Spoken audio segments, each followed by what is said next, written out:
नमस्कार, मैं हूं श्रद्धा। आप देख रहे हैं भारत एक्सप्रेस। भारत ने पाकिस्तान में मौजूद आतंकियों के 9 ठिकानों को मिसाइल से हमले से मिट्टी में मिला दिया। भारतीय सेना की इस कार्रवाई में 100 से ज्यादा आतंकियों का खात्मा हो गया। वहीं अब इंडियन आर्मी देश के गद्दारों को ढेर करने के लिए बड़ा ऑपरेशन छेड़ चुकी है। सरहद पार के साथ जम्मू कश्मीर में मौजूद टेररिस्ट की खोज कर जहन्नुम में पहुंचाया जा रहा है। ऑपरेशन केलर के तहत राष्ट्रीय राइफल्स के जवान घने जंगलों में छिपे आतंकियों पर कहर बनकर टूट रहे हैं।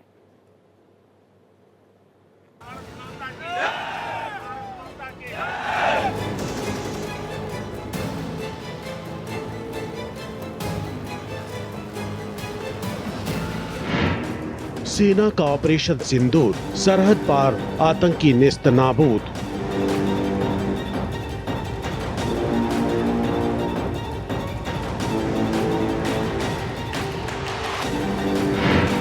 जम्मू कश्मीर में ऑपरेशन केलर, आतंक पर बरसा कहर।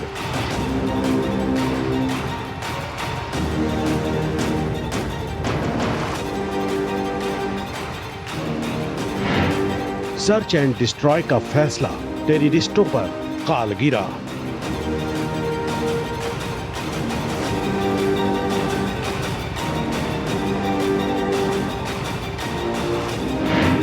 राष्ट्रीय राइफल्स का रौद्र रूप, घने जंगलों में आतंकी शूट। एलओसी पर मौजूद पीर पंजाल के जंगलों को आतंकियों ने छिपने के लिए बड़ी पनाहगाह बना रखा है। इस इलाके में पहाड़ियों पर विशाल पेड़ों की संख्या बेहद ज्यादा होने की वजह से 100 मीटर दूर तक देख पाना भी मुश्किल है। वहीं मौसमों की मार की वजह से यहां लगाई गई बाड़ अक्सर टूट जाती है। इसी का फायदा उठाकर पाकिस्तान से बड़ी तादाद में आतंकी भारत में घुसपैठ करते हैं। लेकिन अब राष्ट्रीय राइफल्स के जवान इन जंगलों के हर कोने को तलाश कर आतंकियों का खात्मा कर रहे हैं। साथ ही देश के इन गद्दारों के घरों को भी जमींदोज करने का सिलसिला चल पड़ा है।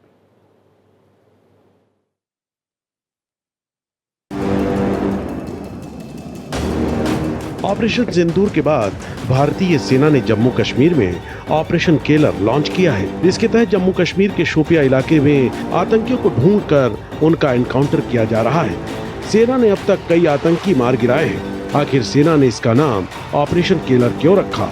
शोपिया इलाका आतंकवादियों का गढ़ कैसे बना और क्या अब यहाँ इस तरह के ऑपरेशन होते रहेंगे? विस्तार से बताते हैं आपको। दरअसल 13 मई की दोपहर 12:53 पर भारतीय सेना के assistant director general of public information ADGPI ने सोशल मीडिया एक्स पर ऑपरेशन केलर की जानकारी दी। पोस्ट में लिखा, भारतीय सेना की राष्ट्रीय राइफल्स RR विंग को खुफिया सोर्सेज से शोपिया के शोकल केलर इलाके में आतंकियों के होने की जानकारी मिली। इसके बाद भारतीय सेना ने सर्च एंड डिस्ट्रॉय यानी आतंकियों को ढूंढकर मारने का ऑपरेशन लॉन्च किया। दरअसल ये ऑपरेशन जम्मू कश्मीर के शोपिया जिले के शोकल केलर नाम के गांव में जारी है। ये गांव शोपिया के केलर ब्लॉक में आता है। ये शोपिया कस्बे से 12.5 किलोमीटर और श्रीनगर से 47 किलोमीटर दूर है। ये इलाका घने जंगलों से घिरा है, जिसे सुखरू फॉरेस्ट कहा जाता है। इस इलाके से अक्सर आतंकी गतिविधियों की खबरें आती रहती हैं। ये जो ऑपरेशन है ये स्पेसिफिकली शोपिया के डिस्ट्रिक्ट में वहाँ पे जो जगह है जिसका नाम है शोकल केलर, उसके नाम से रखा है, क्योंकि इनको खबर मिली है हमारी राष्ट्रीय राइफल्स को कि वहाँ पे कुछ आतंकी छुपे हुए हैं। और वही उसी दौरान ये जो अभी कोई 12:30 बजे के करीब दोपहर को ऑपरेशन लॉन्च हुआ है और उसी के दौरान उनको सक्सेस भी मिल गई है कि 3 जो खूंखार आतंकवादी हैं उनको ढेर किया है। शोपिया का एक जो सबसे बड़ा रीज़न ये था कि वहाँ पे जो है इस हिसाब से ऑर्चर्ड भी हैं, जंगल भी है और छुपने के बड़े बड़े वहाँ पे तरीके हैं, अच्छे मतलब कि अच्छी जगह हैं छुपने के लिए। दूसरा, शोपिया के जो कुछ लोग थे वहाँ पे वो बड़े प्रो मिलिटेंट थे, उनको हेल्प करते थे और उनको जो है पूरा खाना वगैरह सामान वगैरह देते। इसीलिए वो इलाका जो है ये जो टेररिस्ट के लिए बड़ा ही माकूल माना जाता है। आतंकवादी और घुसपैठिए पीर पंजाल की पहाड़ियों को बॉर्डर पार करने के लिए सबसे मुफीद मानते हैं। दरअसल पीर पंजाल की पहाड़ियां पाकिस्तान के कब्जे वाले कश्मीर यानी POK और जम्मू कश्मीर के बीच फैली हुई हैं। इस इलाके में जंगल इतने घने हैं कि महज 100 मीटर दूर से भी किसी हलचल को देख पाना मुश्किल है। शोपिया जिला पीर पंजाल की पहाड़ियों से सिर्फ 141 किलोमीटर दूर है। पीर पंजाल दर्रे से शोपिया की दूरी सिर्फ 40 किलोमीटर रह जाती है। पीर पंजाल के आसपास के इलाकों कुपवाड़ा, पुरी, तंगधार, पुंछ और राजौरी में आतंकी लंबे समय से घुसपैठ करते रहे हैं। सबसे बड़ी प्रॉब्लम पड़ती है जब ऑपरेशन लॉन्च करें, आप देखिए जब वहाँ घने जंगलों में आप ऑपरेशन लॉन्च करते हैं तो उसके अंदर बहुत मुश्किल आती है, क्योंकि जब आप किसी एक छुपे हुए आदमी को पकड़ने के लिए करते हैं तो आप इमेजिन कर सकते हैं एक पेड़ से दूसरे पेड़ या एक कोई थोड़ा सा खड्डा भी होगा उसके उधर भी जो है आप उसके अंदर देख रहे होते हैं कि कहीं इसमें तो नहीं छुपा, कहीं पानी में तो नहीं छुपा, कहीं वो घास भूसे में तो नहीं छुपा, तो काफ़ी मुश्किल पड़ जाता है उस एरिया के लिए। इसीलिए वो जगह जो है टेररिस्ट को बहुत अच्छी लगती है अपने छुपने के लिए, और थोड़ा सा वहाँ पे मुश्किल रहता है सिक्योरिटी फोर्सेस को उनको ट्रैक करने के लिए। जानकारों के मुताबिक दक्षिणी कश्मीर में सबसे ज्यादा घुसपैठ पुंछ और राजौरी से होती है। पुंछ मुगल रोड के जरिए शोपिया से जुड़ता है। इसी रास्ते से आतंकी शोपिया में दाखिल होते हैं। यहाँ शोकल केलर गांव के पास का सुखरू एरिया बहुत खूबसूरत और घना जंगल है, जहाँ आतंकी अपने हाइड आउट बनाते हैं। रक्षा विशेषज्ञों के मुताबिक कुपवाड़ा, पुरी, तंगधार, पुंछ और राजौरी जैसे इलाके पहाड़ी हैं, जहाँ शोपिया मैदानी इलाका है। यहाँ सेब के बागान और घने जंगल है। सड़क या ट्रांसपोर्ट की कोई कमी नहीं है। आबादी काफी ज्यादा है। एक बार आतंकी इन इलाकों तक आ गए तो उन्हें अपने बाकी एक्टिविटीज करने में कोई दिक्कत नहीं होती। ये उनके लिए एक सेफ जोन की तरह है। Bureau report, Bharat express. Pakistan परस्त आतंकी अटैक करने के बाद जंगल में बनी गुफाओं में जाकर छिप जाते हैं। लोकल सपोर्ट मिलने की वजह से आतंकी कई हफ्ते और महीनों तक चूहों की तरह एक जगह पर छिपे रहते हैं। पुंछ और राजौरी के बीच एलओसी किनारे का ये इलाका इतने घने जंगलों में से भरा पड़ा है कि कई बार सर्च ऑपरेशन चला रहे जवान आतंकियों के सिर से गुजर जाते हैं, लेकिन गुफा कंदराओं की वजह से आतंकी नजर में नहीं आ पाते। लेकिन अब ऑपरेशन केलर के तहत राष्ट्रीय राइफल के जवान हर संभावना आशंका का तोड़ निकालकर नए मिशन पर निकल पड़े हैं। इस अभियान के तहत आतंकियों के सपोर्ट को तोड़ा जाएगा और उन्हें बिल से बाहर निकलने पर मजबूर किया जाएगा। भारत और पाकिस्तान के बीच 3,323 किलोमीटर लंबा बॉर्डर है। इसमें से करीब 1,000 किलोमीटर बॉर्डर जम्मू कश्मीर में मौजूद है। सीमा पार से जम्मू कश्मीर में आतंकियों की घुसपैठ के पीछे कुछ अहम वजह है। पूरे साल बाड़ेबंदी रखना मुमकिन नहीं। जम्मू कश्मीर में एलओसी और इंटरनेशनल बॉर्डर की कुल लंबाई करीब 1,000 किलोमीटर है। लगभग पूरी सीमा पर बाड़ेबंदी की गई है, लेकिन हर साल बर्फबारी, हिमस्खलन जैसी कुदरती समस्याओं के चलते जम्मू कश्मीर में करीब 400 किलोमीटर बाढ़ खराब हो जाती है, जिसे गर्मियों के समय दोबारा ठीक करवाना होता है। बाढ़ ठीक करने में लगने वाला वक्त एक तरह का गैप पैदा करता है, जिसका फायदा आतंकी उठाते हैं।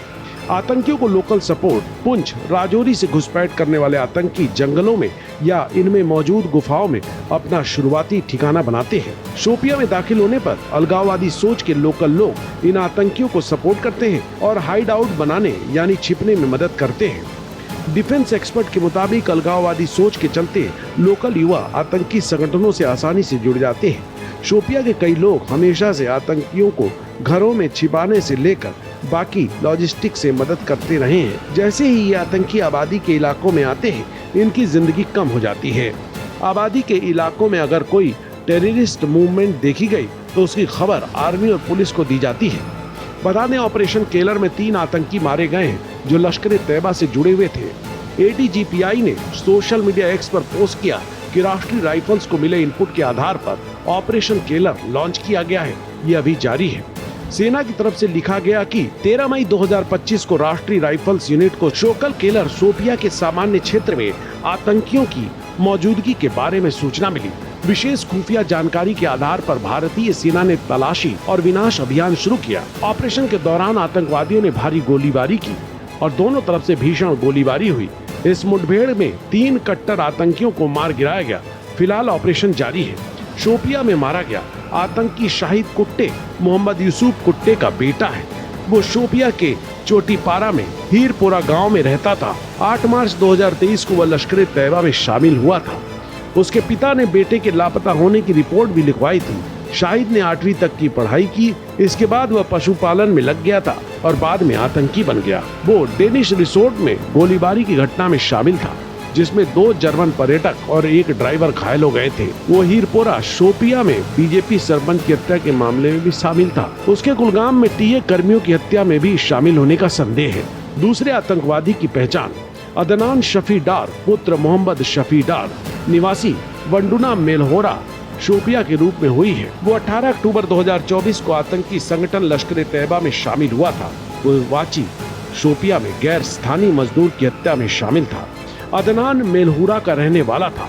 21 साल के अदनान ने खनवल से बीए तक की पढ़ाई की थी। हालांकि वह थोड़ी बहुत मजदूरी करके अपना काम चला लेता था। बेहद कम उम्र में ही वो आतंकियों के साथ जुड़ गया था। पहलगाम आतंकी हमले के बाद सेना ने कठोर कार्रवाई करते हुए कई आतंकियों के घर गिराए थे। इनमें शाहिद और अदनान के घर भी शामिल थे। अब सुरक्षा बलों ने दोनों आतंकियों को भी ढेर कर दिया है। ये जो पुंछ से है ना, जब वो सपोज अगर वहाँ से जो इन्फिल्ट्रेशन अगर हुई, अब पुंछ का इलाका भी आपको पता है बड़े घने जंगल हैं, वहाँ पे जो रिवाइंस हैं, ऐसी जगह हैं जो नाले हैं, नाले की रिवाइंस हैं, उसमें से वो क्रॉल करते हुए कहीं निकल के अगर आएंगे तो वहाँ से जो पहाड़ है, ये जो हमारा जो पीर पंचाल का पहाड़ है, वो वहाँ पे जो है पुंछ से शुरुआत होती है, आप कह लीजिए। तो वो स्पर्श के उधर से होते पहाड़ से होते तो ये क्रॉस ओवर कर जाते हैं, ये अपना जो उधर से पुंछ से अनंतनाग वाली साइड, छुपैया वाली साइड। तो ये जो एरिया है, ये इनफैक्ट ये जो सारे पहाड़ का जो है पीर पंचाल का जो छुपैया और पुंछ के बीच का है, इसके अंदर इनके पास काफ़ी जगह इन्होंने बनाई हुई है हाइडआउट्स के लिए, जहाँ नेचुरल केव्स हैं। कोई मतलब केव ऐसी जगह नहीं है जो इन्होंने कोई खोद के बनाई है, नेचुरल केव्स हैं जहाँ पे ये वहाँ पे छुप सकते हैं आराम से। रक्षा सूत्रों के मुताबिक ऑपरेशन सिंदूर और ऑपरेशन केलर दोनों अलग अलग हैं। दोनों का मकसद अलग अलग है।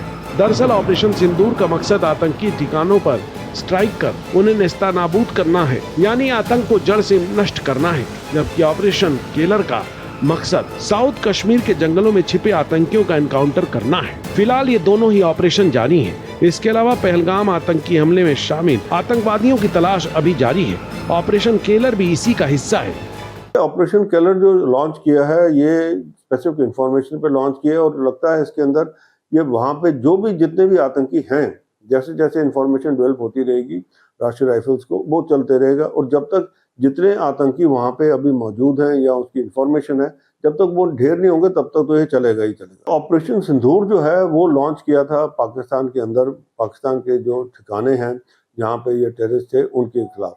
और उसके बाद में जब पाकिस्तान ने एस्केलेट किया उसको हिंदुस्तान के ऊपर, जब पूरा एक लड़ाई की, क्योंकि देखिए आजकल का जो मॉडर्न वॉरफेयर है वो ड्रोन्स और मिसाइल्स और एयरफोर्स के साथ ही होता है स्टार्ट। तो जब उन्होंने लॉन्च किया तो उसके बाद में इंडिया ने उसको रैंप अप करके उसी हिसाब से किया। तो ऑपरेशन केलर और सिंदूर वैसे तो कोई लिंक नहीं है, पर हाँ ये ज़रूर है कि ये भी जो है दोनों ऑपरेशन जो हैं ये टेररिस्ट के खिलाफ हैं और दोनों ही आप कह लीजिए एक ही मकसद के लिए हैं। सुरक्षा बलों ने जम्मू कश्मीर के कई जिलों में 3 आतंकियों के पोस्टर लगाए हैं। इनकी पुख्ता जानकारी देने पर 20 लाख रुपए का इनाम दिया गया है।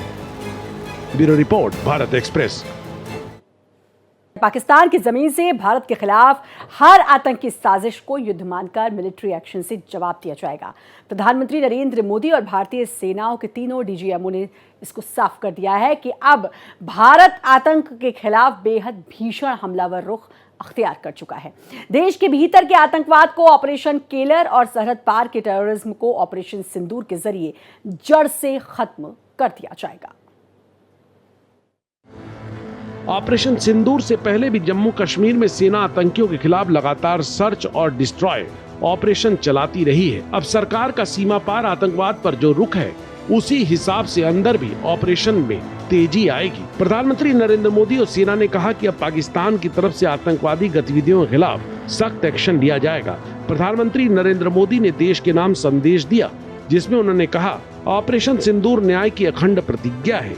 पीएम मोदी ने अखंड प्रतिज्ञा शब्द का इस्तेमाल कर बताया कि भारत आतंकी ठिकानों और आतंकियों को खत्म करने की अपनी नीति जारी रखेगा। ऑपरेशन सिंदूर ने एक नया बेंचमार्क बनाया है जो भारत की सिक्योरिटी डॉक्ट्रिन में न्यू नॉर्मल है। यानी अब आतंकवाद के खिलाफ भारत किसी भी तरह का एक्शन लेने से नहीं हिचकेगा, फिर चाहे वो पाकिस्तान में ही क्यों न हो। वहीं ऑपरेशन केलर के तहत जम्मू कश्मीर में छिपे हुए आतंकियों के खिलाफ कड़ी कार्रवाई लगातार जारी है। इस बीच जम्मू कश्मीर पुलिस ने श्रीनगर के 11 अलग अलग ठिकानों पर छापेमारी की। ये कार्रवाई UAPA कानून के तहत दर्ज मामलों की जांच के सिलसिले में की गई। सुरक्षा बल इस अभियान में उन लोगों और नेटवर्क को निशाना बना रहे हैं जो प्रतिबंधित आतंकी संगठनों को सहयोग, शरण और संसाधन मुहैया कराते हैं। पुलिस के मुताबिक पहलगाम आतंकी हमले के बाद से अब तक 150 से अधिक स्थानों पर छापेमारी की जा चुकी है। इन कार्रवाइयों का मकसद आतंकी गतिविधियों को समर्थन देने वाले लोकल इंफ्रास्ट्रक्चर और सपोर्ट सिस्टम को ध्वस्त करना है। जब तक ये वहाँ पे टेररिस्ट हैं, जैसे हमारी इंटेलिजेंस रिपोर्ट्स हैं, तकरीबन 50 के करीब टेररिस्ट जो हैं वो ये कश्मीर घाटी की तरफ हैं और तकरीबन 40-50 के करीब जो हैं वो जम्मू की तरफ हैं और इन्हीं पहाड़ों के अंदर है। जब तक ये सारे के सारे ढेर नहीं होंगे तब तक ये ऑपरेशन चलते रहेंगे। ये एक ऑपरेशन केलर है, ये एक आप कह लीजिए नाम उन्होंने दे दिया केलर, पर जो overall operation anti terrorist operation मैं तो कहूँगा ये जो ऑपरेशन ऑल आउट है जो पहले का चलाया हुआ है ये इसी की कड़ी में आगे का है। और जब तक ये सारे के सारे जो हैं ये टेररिस्ट जब तक ये नहीं मारे जाएंगे या ये सरेंडर नहीं करेंगे तब तक ये ऑपरेशन चलते रहेंगे। इस बीच पाकिस्तान परस्त आतंकवाद पर चौतरफा कार्रवाई जारी है। वही भारत के दबाव के आगे जिन्नालैंड घुटने टेक रहा है। इसी का नतीजा है कि पाकिस्तान ने भारत के BSF जवान पूर्णम कुमार शाह को वापस लौट दिया है। पाकिस्तानी रेंजर्स ने अटारी वाघा सीमा के रास्ते BSF कांस्टेबल को वापस भेजा है। वे पिछले करीब 20 दिनों से पाकिस्तान के कब्जे में थे। पूर्णम कुमार गलती से इंटरनेशनल बॉर्डर क्रॉस करके पाकिस्तान पहुंच गए थे, जिसके बाद पाकिस्तान रेंजर्स ने उन्हें हिरासत में ले लिया। वे पंजाब के फिरोजपुर सेक्टर में तैनात थे। वहीं chief of defence staff general Anil Chauhan, थल सेना प्रमुख जनरल उपेंद्र द्विवेदी, वायु सेना प्रमुख air chief marshal AP Singh और नौसेना प्रमुख एडमिरल दिनेश के त्रिपाठी ने राष्ट्रपति द्रौपदी मुर्मू से मुलाकात की और उन्हें ऑपरेशन सिंदूर की सफलता के बारे में बताया। राष्ट्रपति ने भी सशस्त्र बलों की वीरता और समर्पण की सराहना की। Bureau report, Bharat express. Delhi से लेकर जम्मू कश्मीर तक भारत आतंकवाद के खिलाफ बेहद आक्रामक युद्ध नीति से जवाब देने का फैसला कर चुका है। सुरक्षा बलों ने कश्मीर में बड़े पैमाने पर छापेमारी शुरू कर दी है। इस अभियान के तहत आतंकियों को किसी भी तरह की मदद करने वालों पर भीषण गाज गिराई जा रही है। इस संवेदनशील वक्त में पूरा भारत एकजुट होकर आतंक के खिलाफ निर्णायक वार का आह्वान कर रहा है। देशवासियों की भावनाओं के मुताबिक केंद्र सरकार और भारतीय सेना ने आतंक के फन को पूरी तरह कुचलने के लिए बड़ा अभियान छेड़ दिया है। और इसी के साथ हमारी इस खास पेशकश में इतना ही, लेकिन बाकी खबरों के लिए लगातार बने रहिए भारत एक्सप्रेस के साथ।